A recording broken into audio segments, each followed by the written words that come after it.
Normally in the North Shore Drive podcast, when we talk about the Pittsburgh Steelers, we're talking about their starters. But today, we're going to focus on depth pieces and backups and guys there who I think the Steelers could be looking at. And we're going to start with the quarterback position. Joining me to talk about that is Adam Bittner of the Pittsburgh Post-Gazette. I'm Chris Carter, also the Pittsburgh Post-Gazette. And this is the North Shore Drive podcast, the Friday edition. Let's get into it.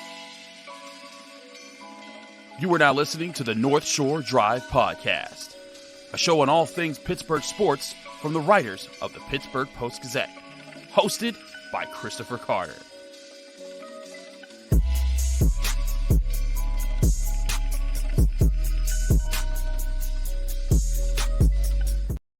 Hello and welcome to the North Shore Drive podcast from the Pittsburgh Post-Gazette. I'm your host, Chris Carter, joined today by Adam Bittner. As always, you can find this show on Apple, Spotify, Google Podcasts, anywhere podcasts are hosted, but especially on YouTube. If you're watching this video on YouTube, like this video, subscribe to this channel to get all of the daily content that comes from the Pittsburgh Post-Gazette, as we have lots of different content providers that come through, including Adam himself, a lot of stuff here, but also this North Shore Drive podcast comes out Monday, Wednesdays, and Fridays. Thanks again for checking us out. Adam, how you doing, sir? I'm great. It's good to be in the host or in the guest chair. A lot less work. I like to let you do the work. A lot less work to be in the guest chair. I do agree. I like it when Noah takes the reins when we do our pitch show. But let's talk about the Steelers' backup quarterback situation. And we'll talk about different backup spots. But I think that this is something that we need to come back to because we look at Kenny Pickett's the bona fide starter. He's the guy that they're projecting to be the guy. And, whether or not he becomes, a franchise quarterback for the Steelers, that's a different topic. I think he will be eventually. But the question now becomes, what do the Steelers do with their backup quarterback position? Mason Rudolph's set to go to free agency. He's been pretty clear that he wants a shot to go start somewhere at some point and prove himself, and the Steelers he never really got that real chance outside of the year that Ben Roethlisberger was hurt for the entire season. But the Steelers do have Mitch Trubisky right now under contract for the upcoming season. But Mitch Trubisky also is a guy who also probably wants to be a starter. But he's also a $10.6 million cap hit, which is pretty expensive for a backup quarterback when you're trying to fix different parts of your roster and make yourself competitive. Adam, should the Steelers get rid of Trubisky? Should they cut him? Should they trade him? Or should they ride it out with him and keep him around in case Kenny Pickett does get hurt again this year? Yeah, I'm firmly in the hold on to Mitch Trubisky camp. I think he was worth what the Steelers paid him this past season, just coming in relief of Kenny Pickett a couple of times, salvaging performances. Obviously, you remember the win in Carolina. That's what you pay backup quarterbacks to do. And I think that's A. B is that Kenny Pickett is still an unfinished product. He is still something of an unknown quantity of what his upside is going to be. If he gets into a funk next season, you can maybe turn to Mitch Trubisky and say, well, the season isn't necessarily over because Kenny doesn't have it this season. I think, just expecting that Kenny Pickett is going to make these leaps and bounds and steps forward. Should the Steelers plan that way, that he's going to be their quarterback of the future? Absolutely. Do you want to have someone who can win you games if he's not, and if he struggles, and if that year 1 to year 2 transition, once teams get to see some film on him, makes things more difficult for him?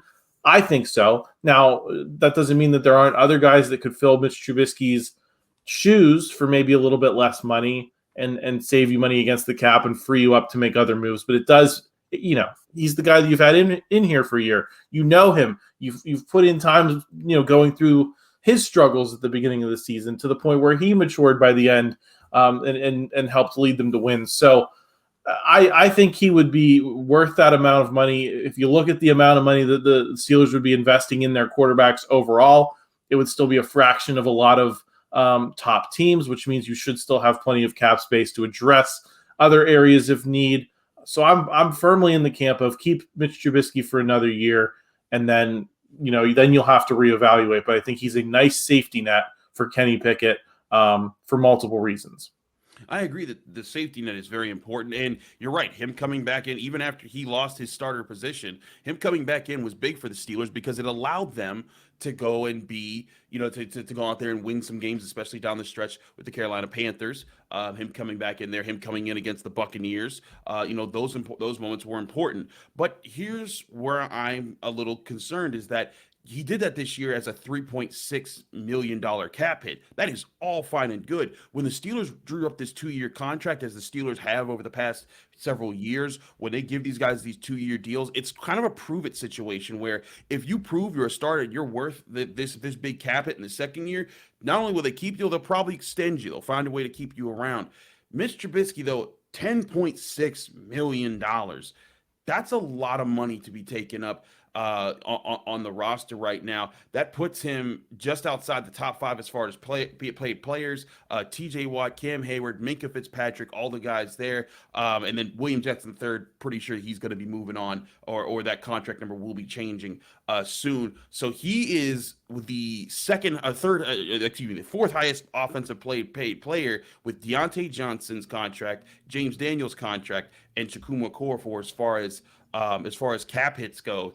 And here's where I'm thinking, if they were to let Mitch Trubisky go, you could probably sign another backup quarterback from around a $3 million range. That opens up about $5 million more in cap space that you can now invest into getting another depth piece on the offensive line, or getting another guy here or there. And then while you're getting that other veteran, you could get, there's plenty of guys out there right now that are floating around the league and aren't making that, aren't taking that kind of a cap hit on the rosters they're on. You look at Mike White for the Jets, or even Andy Dalton for the Saints.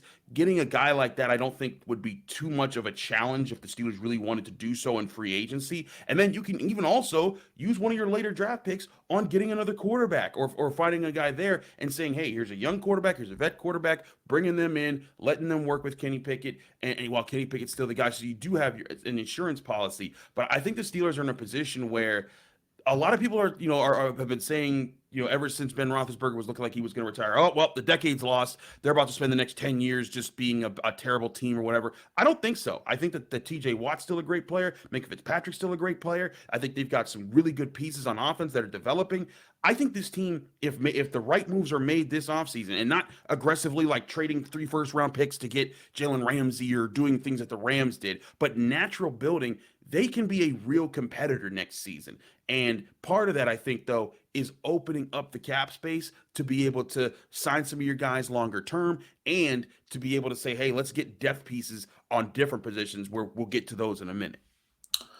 Yeah, but I agree with you in terms of the aggression that I'd like to see them go with. But I see Mitch Trubisky as part of that. I look at the way the Ravens played a couple of times against the Steelers. They were a competitor. They were a good team.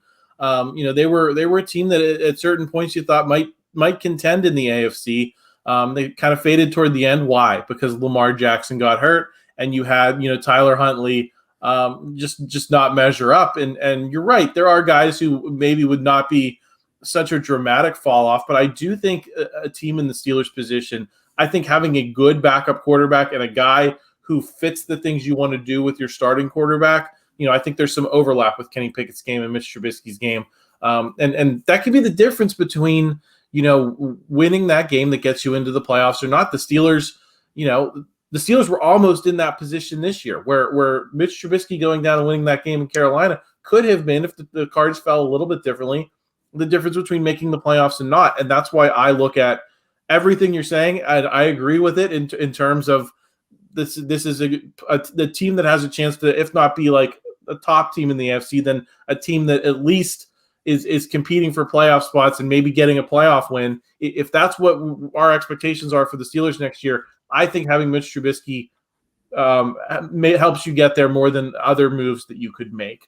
I could be wrong. There could be other if they do move on from Mitch Trubisky and Kenny Pickett stays healthy, then this conversation is basically rendered moot. But I think if you just look at all the ways that Mitch Trubisky could potentially help you, to me, that's worth the money for 1 year. I'm not saying keep him here forever, but for 1 year, given where Kenny Pickett is in his development, I'd like to have one of the best backup quarterbacks in the NFL, rather than someone who's maybe in the middle of the pack or bottom half in terms of backups. So that's just the way I'm looking at it. I'm certainly going to be interested to see how this plays out. Because I feel you again. The importance of a backup quarterback cannot be understated, especially with a young guy like Kenny Pickett who likes to put his body on the line. Even at Pitt, he was a guy who was not afraid of contact. And sometimes you're like, as a franchise quarterback, hey man, like just cool out, like just protect yourself a little bit more. But so having that's important. I just wonder, is that $10 million cap hit too much? We'll see what the Steelers decide on as the offseason continues. But there's other depth positions that we got to address. We'll do that here in a minute on the North Shore Drive podcast here from the Pittsburgh Post-Gazette. But first, got to talk to you guys about our great sponsors at Valley Pool and Spa. And right now, it's been nicer weather in Pittsburgh. It's going to be there for a little bit, but it's February. Don't be tricked. The cold weather is going to be coming back. And the best place to relax away from that cold weather is in a nice sauna, a spa, or a hot tub right in your home environment. You can get that at Valley Pool and Spa right now. And if you go to Valley Pool and Spa right now, they have Finleo saunas that you can look at, and when you get in them, they melt your stress away immediately. They help you get refreshed and ready to go back and tackle out your day. And you can go to Valley Pool and Spa right now to see how you can get one of those installed right in your home. Save big now on all in-stock hot tubs, swim spas, and saunas when you visit valleypoolspa.com. That's valleypoolspa.com.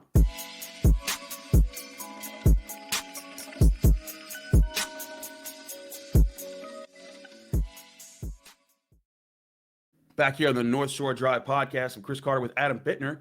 We are of the Pittsburgh Post-Gazette. Now, let's look across the board at the Steelers situation depth-wise at different positions, because the Steelers were very much a team in several positions last year where if the wrong guy went down, they were in a lot of trouble. We saw that with TJ Watt. It didn't really work out. They brought in Malik Reed, and in the stretch without him, they won one game.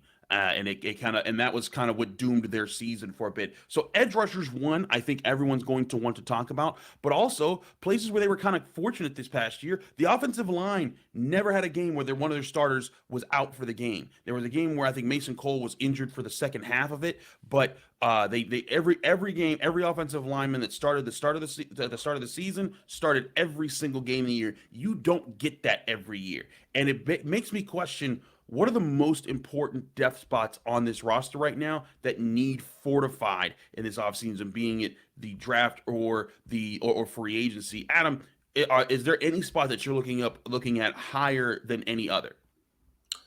I think edge rusher is a good place to start. I think it's been, kind of a point of concern for a while now, right? Is that you have these nice pieces at the top with Alex Highsmith and TJ Watt, but if TJ Watt goes down, it changes your entire defense. And we saw that, in that first half of the season when TJ Watt wasn't there. Obviously, you're not going to find someone who can step in and be TJ Watt.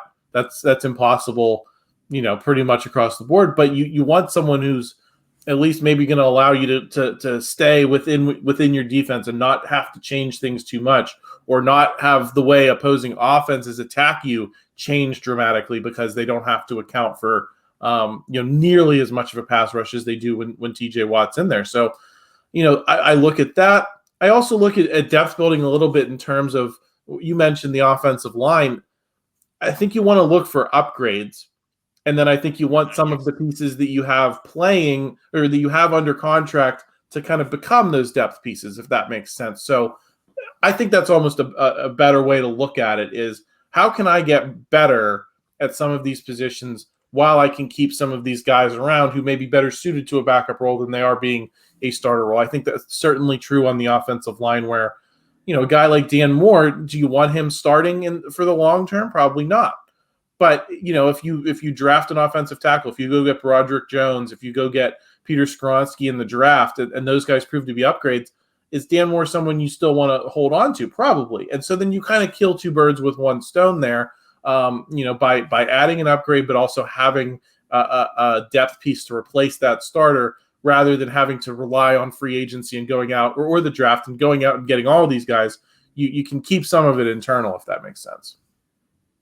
No, I feel you on that. And actually, I do think that that's definitely got to be part of the strategy, right? Especially for the offensive line. If they go and get particularly when I look at this offensive line, I think they're really good at right guard with James Daniels. I think the core four is still a solid right tackle. I do look at that cap number and I'm like, $13 million is a lot for what he's brought to the table. I think Mason Cole held it down at center.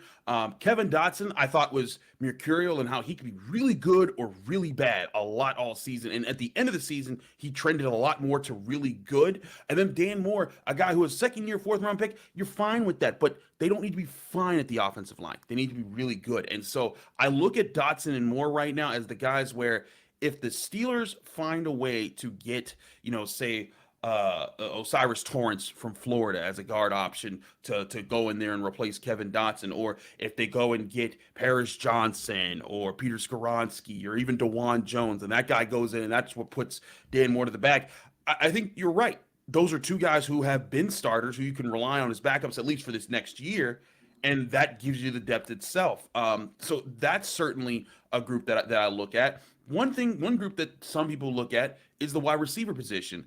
Do you think the Steelers should be aggressive there? Because, yes, Deontay Johnson, George Pickens are the top guys, but Calvin Austin missed this past year with injury. You're not sure what he's going to look like in the NFL. I think he'll look good considering what I saw in camp and how fast he is. But then after that, you have to re-sign Steven Sims for the cheap, maybe Gunnar Olszewski. But, there's no definitive proven third option in there. Do the Steelers need to make sure that's part of their free agency plans and draft plans? Also, they did sign Anthony Miller back as well.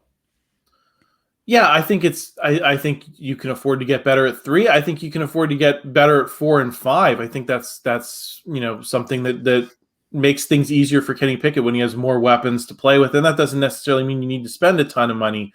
But you want to get out of having like camp invites being your 4 and 5, which is what we saw at times this past season.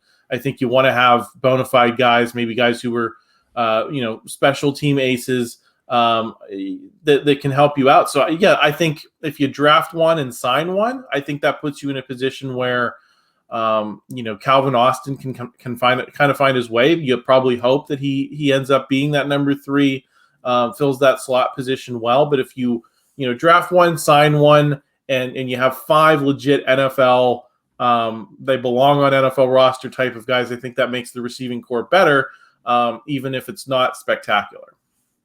No, I feel you on that. And I think one thing that we saw for years, and maybe this needs to be a paradigm shift that the Steelers are already planning to go through, but we saw the Steelers put such an investment into the wide receiver position when Ben Roethlisberger was in his prime and then in his twilight of his career. Juju Smith-Schuster in the second round, James Washington in the second round, Deontay Johnson early third round, Chase Claypool's second round, and now George Pickens second round this year, though granted that was without Ben Roethlisberger. But they've made so many investments into that position in the early rounds, especially on day 2 of the NFL draft.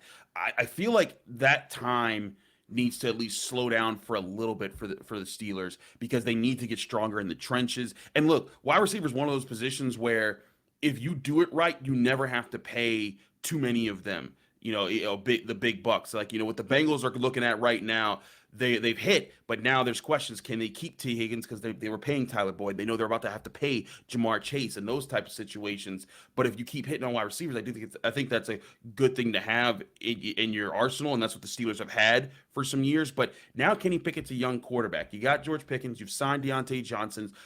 Calvin Austin's coming up. I agree.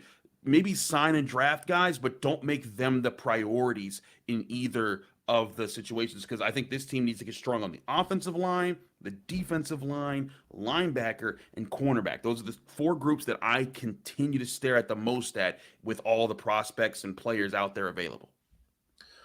Yeah, and I think you raise a good point with receiver. The Steelers are always going to prefer to develop their own guys, and they want to spend their money on their own guys. So when I say sign one, I don't mean go out and spend 10, 13, 15 million dollars on a receiver. I think that'd be a little much, considering that you do have some hope for Calvin Austin.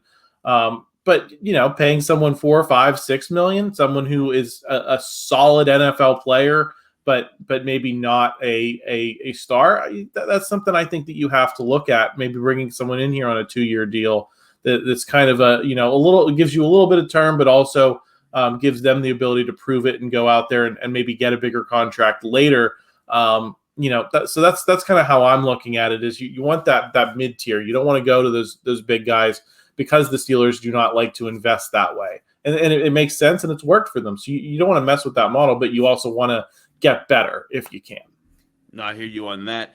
We'll have a lot of time to talk about those situations. Also, Adam's going to have a show with our man Ray Fittipaldo on Saturday. Come back here on the Post Gazette's channel right here to get all the access on what they're breaking down mock draft wise and looking at some of the prospects in the NFL draft. We're going to take another break. When we come back, I'm going to be talking to Jason Mackey. He's down in Bradenton, Florida, and he's been keeping a close watch on everything Brian Reynolds and what's been going on with the Pirates in that situation. So we'll talk with Jason in just a minute here. But first, we're going to talk to you guys about our great sponsors at Yinzers in the Berg. Yinzers in the Berg, listen up, everyone. They are the number one place to get all your Pittsburgh sports apparel, accessories, and much, much more. The Steelers campaign is done, but the Penguins are getting ready for that second half push to keep the playoff streak alive. The Pirates warming up right now. Pitt basketball's been going crazy. There's lots of things to celebrate in Pittsburgh sports right now, and the best place to get the items that can help you celebrate is Yinzers in the Berg. They have 2 legendary stores in the Strip District that you can visit at any point in time. But if you can't make it to the Strip District, that's great, because you can still go to their website, yinzerspgh.com. That's yinzerspgh.com. You go there every week. Their merchandise is being updated. There's new things coming in there. If you're a Pittsburgh sports fan or you want to get a gift for the ultimate Pittsburgh sports fan, you go to yinzerspgh.com right now. Again, that's yinzerspgh.com for Yinzers in the Berg, the number one place for all your Pittsburgh sports apparel.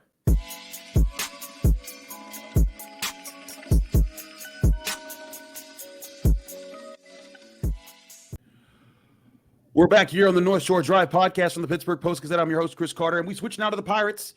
Down in Bradenton, Florida, is our man, Jason Mackey. He's back on the show. Jason, it's that time of the year where things are starting to warm up to get ready for baseball, but the Pirates, with the guys that everyone's been waiting to see what's going to happen with Brian Reynolds, it has not been resolved as of yet. You wrote an analysis piece that people need to go read at post-gazette.com on the Brian Reynolds situation, but can you detail for our listeners and viewers what's going on both sides of the negotiating table here?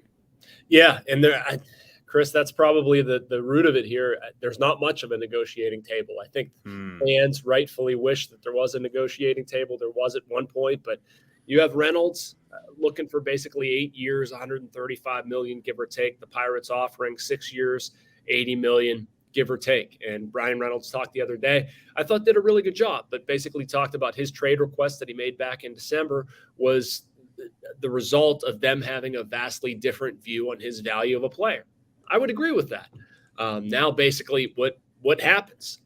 Well, in the immediate future, he's going to continue to play. He's been doing that. I've watched him interact with teammates. I've watched him hit and throw, and none of that's different. And I don't think it will be. I mean, he's the last guy that I would worry about as far as being, a problem or anything like that. He barely speaks. And when he does, it's generally positive and well received. So that's not an issue. Can they find some common ground, though? That's what I look at and think, is there a way to close that $50 million gap? And I'd like to think so. I'd like to think so because he's a good player. He's somebody they should keep in Pittsburgh. But if you can't do it, probably I think if I'm the Pirates, the max I would go is my rate, whatever the math is, 80 million over 6. I think it's like 13 and some change. Do that for 2 more years and get to the 8 years that Reynolds wants. If that's going to get the deal done, I do it. If not, I mean, it probably is just the move to trade him, try to get the max return. And I think that's probably going to wait until the trade deadline. I wonder when I see this situation, if the Pirates, their stigma and their recent history kind of has a hold over this situation where Reynolds can be like, look, you guys don't want to be in another situation where you don't pay your best player or you don't pay the guy that you've homegrown, that's become, a star and been like the kind of thing that's carried you through the rough years. Is that something you think that's played into the negotiations where the Pirates are trying to hold their ground, but Brian Reynolds is like, you have to pay me, because if you don't, it's going to be another firestorm in the city when another star goes out playing for the Yankees, the Dodgers, or something. I know, but if you're the Pirates, wouldn't you just say, like, man, we got calluses built up for that? You Right. think you're going to – we've done this before, buddy. We're either going to sign you or not, but it's not going to be because of public backlash. I mean, shoot, we've got a master's degree in that. I don't know. I mean, the way I've perceived the Pirates is they are – the politically correct way of putting it would be extremely calculated in how they spend their money. And the majority of the fan base is going to say that they're way too cheap, and that's fine. Those people also probably conveniently ignored that the payroll got up to $100 million in 2016. that they did, from like 39 million. And you put that in today's terms, like, yeah, I do think that if the Pirates get this right based on how they're doing it and they incrementally grow their payroll, that they're going to exceed 100 million and they're going to get there over time if you can, push toward another 2013, 2014, 2015 window. But a big part of that is 2011, 2012, like growing up prospects, getting a little bit better, having these young guys grow up together, and also not signing anybody to a crazy long contract that could potentially go poorly. Now with Brian Reynolds, do I think that that's sort of like a different, song? That I think Brian Reynolds is going to be just fine in 8 years? Yes, I do. That the risk inherent in that contract is not that much to me. I believe in him as a player, but I think that's where they sort of come at this saying, we don't want to tether ourselves to an 8-year contract that's going to put you here when you're 35, because that's just a little bit too much for us. Like if it were me, I would be all for doing it, but I'm just trying to explain sort of the caution with which I think they're proceeding. If you've been one person to say that you see things building here within the Pirates organization, you see them working to a point where they're going to be relevant again. It's not, and the 3-year period that they've been on where it's been really rough, that's coming to an end. They're getting to something here. If you're the Pirates and you're building to there, is that do you think that them looking that far ahead is kind of missing the point here? If you're the Pirates, because No. To me, I'm thinking like, man, forget way down the line 8 years. If in the next 3 years you can keep him and he'll be a huge part of your puzzle, and you actually are competitive and you know that he's part of that, to me that seems like that would be worth it considering where they've been. But what's your opinion on weighing the now versus the future that the Pirates are in? What the Pirates need to do with this, Chris, and it's a really good point. I'm glad you brought that up.